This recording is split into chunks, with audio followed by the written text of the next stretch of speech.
Welcome back to part 9 of Microwave Mug Cake series. I'm so glad we came this far. Thanks for all the love. I hope you loved all the previous flavors. Today we are making cookie and cream. Start by taking maida in your favorite mug, powdered sugar, baking powder, pinch of salt, mix all the dry ingredients well, add milk, oil.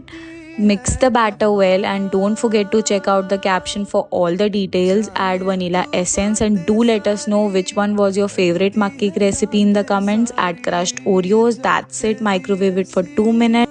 Follow us for part 10 and enjoy.